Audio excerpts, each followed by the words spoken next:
Hello students, आज हम लोग क्लास 10 के चैप्टर 1 का पोयम डस्ट ऑफ स्नो जो कि रॉबर्ट फ्रॉस्ट साहब के द्वारा लिखा गया है, सर रॉबर्ट फ्रॉस्ट के द्वारा लिखा गया है, इसको हम लोग देखेंगे and then we will discuss about the literary devices and the rhyming scheme also.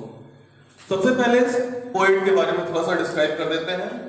Robert Frost साहब अमेरिकन पोएट है, but instead of this all his poem was first famous in Britain, England and then in America. तो ये for Robert Frost American poet है, इस बात को ध्यान रखेंगे।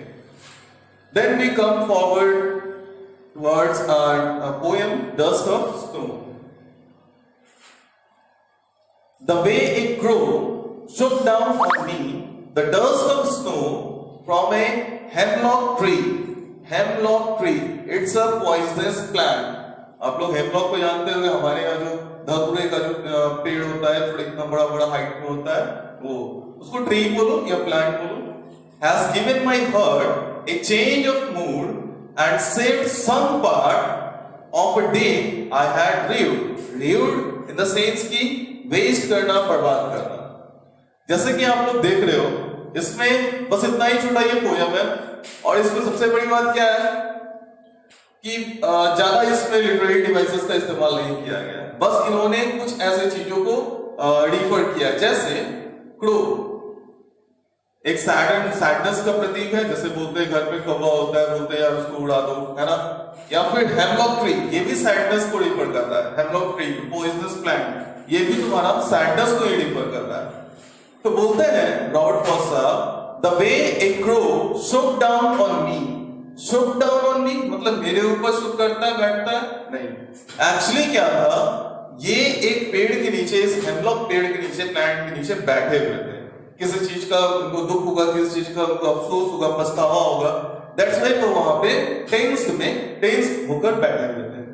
तो क्रो क्या करता है, क्रो आता है और वहां बैठता है, उनके ऊपर नहीं बैठता है, इट मींस कि पेड़ के ऊपर बैठता है, ऑन द हेमलॉक ट्री।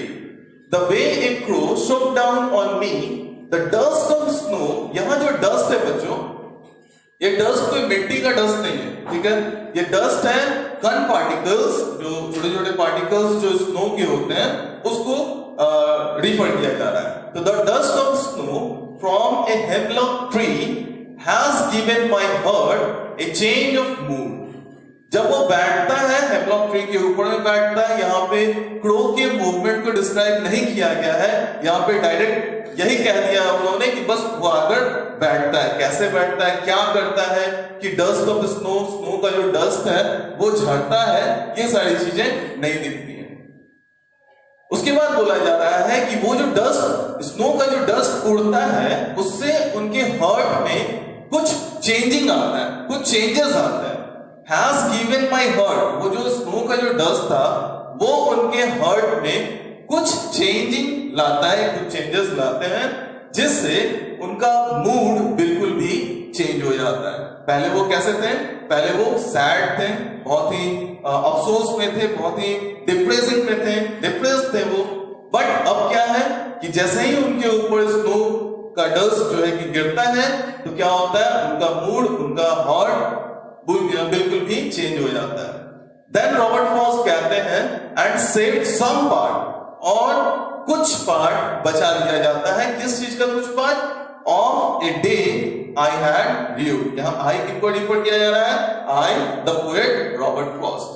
तो बताते हैं कि जैसे ही वो स्नो का डस्ट उड़ता है, मेरे ऊपर आता है, तो जैसे मूवी में भी तुम देखे हो कि क्या होता है कि जैसे ही कोई ऐसा शॉक होता है, उस समय क्या होता है कि अचानक से उनका नींद खुलता है या फिर वो जाग जाते हैं और फिर वो बोलते हैं कि यार ये हम क्या कर रहे हैं। तो वही यहाँ पे ये बता रहे हैं कि जैसे ही वो डस्ट जो है कि स्नो का जो डस्ट है, जैसे ही वो उड़ता है, उससे मेरा क्या होता है, बहुत सारा समय बच जाता है, वो मेरे हार्ट को चेंज कर देता है, मेरे मूड को चेंज कर देता है। एंड जो पार्ट मैंने रीव्ड कर दिया है, उससे बचा हुआ जो पार्ट है, जो पार्ट मैंने वेस्ट कर दिया है उस दिन का, उससे बचा हुआ जो पार्ट है, वो क्या होता है, बच जाता है, अब उसका वो यूटिलाइज कर देता है। तो बच्चों यहाँ पे समझने वाली बात क्या है, सबसे पहले हम लोग चलो सबसे इसके लिटरेरी डिवाइसेस को कंफर्म करते हैं। लिटरेरी डिवाइसेस देख रहे हो, each time the line start from the capital letter and ये पूरा का पूरा जो स्टैंडा चल रहा है, कहीं भी पंक्चुएशन मार्क नहीं दिया है, बस यहाँ पे एक फुल स्टॉप दिया गया है। So the only literary device is enjambment। जो लिटरेरी डिवाइस स्टैंडा में इस पोएम में चल रहा है वो है enjambment। Again we are moving to leading the rhyming scheme of this poem। तो चलो सबसे पहले इसके राइमिंग वर्ड्स के साउंड को डिटरमाइन करते हैं, तो हमको पता चलेगा इसके कल जैसे कि हमने सिखाया प्रीवियस वीडियो में किस तरीके से लीडिंग बनाया जाता है। Crow, snow, consider it. Crow, the last sound is O. Snow, it has also last sound O. तो चलो इसको सबसे पहले हम ए डिटरमाइन किए, फर्स्ट अल्फाबेट, एंड जहां जहां ओ का साउंड आएगा वहां वहां क्या करेंगे, ए को डिटरमाइन करेंगे, डिनोट करेंगे। यहां भी हो गया A. Again tree, hot, mood, part, dew नहीं है, बस प्रो और स्नो था। Then me, the sound is E, है ना, इसको हम लोग बी से डिनोट करेंगे। अगेन ट्री, इसको भी हम लोग बी से डिनोट करेंगे।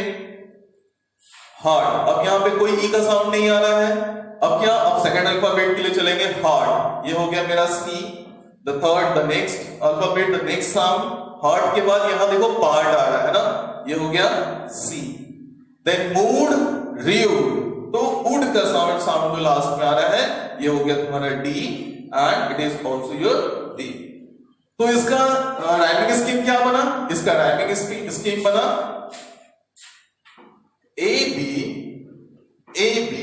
देन सी डी, है ना, ए बी सी डी। तो बच्चों इस तरीके से हम लोगों ने इसके लीडिंग को भी जान लिया, इसके लिटरेरी डिवाइस को भी जान लिया। Let us again move to the conclusion कि आखिर ये पोएम बताना क्या चाह रहा था। रॉबर्ट फॉस्ट साहब इस पोएम से बताना चाह रहे थे कि दैट बी पॉजिटिव, हमेशा हम लोगों को पॉजिटिव रहना चाहिए इन एनी सर्कमस्टेंसेस, कोई भी सर्कमस्टेंसेस हो, हमेशा नहीं।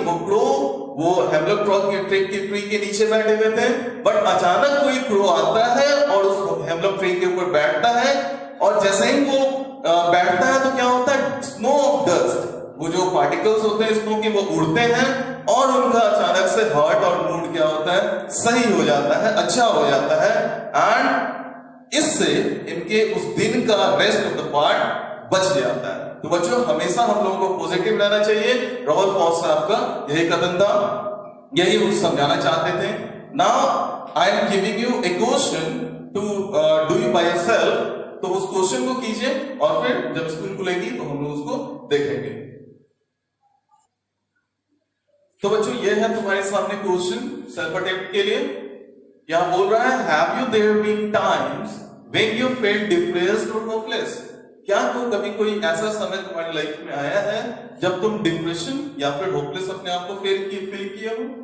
Have you experienced a similar moment? क्या तुम्हारे साथ ऐसा ही कुछ मतलब ऐसा ही नहीं, मतलब कोई कौवा आया और तुम्हारे ऊपर वो स्नो ऑफ डस्ट हुआ, उसका तुम्हारा मूड चेंज, ऐसा नहीं, कोई ऐसा इंसिडेंट इसी तरीके का कोई सिमिलर कहने का मतलब जो तुम्हारा मूड चेंज कर दिया, जो तुम्हारे साथ तुम्हारे हार्ट को चेंज कर दिया, तुम जो सोच रहे थे उसके सोचने के चीज को चेंज कर दिया।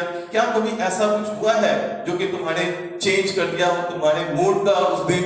तो फिर अगर हुआ है तो फिर उसी तरीके से आप इसको डालो, and it is about 120 words. It should be in approx 120 words. 120 शब्दों में ये कम से कम होने चाहिए।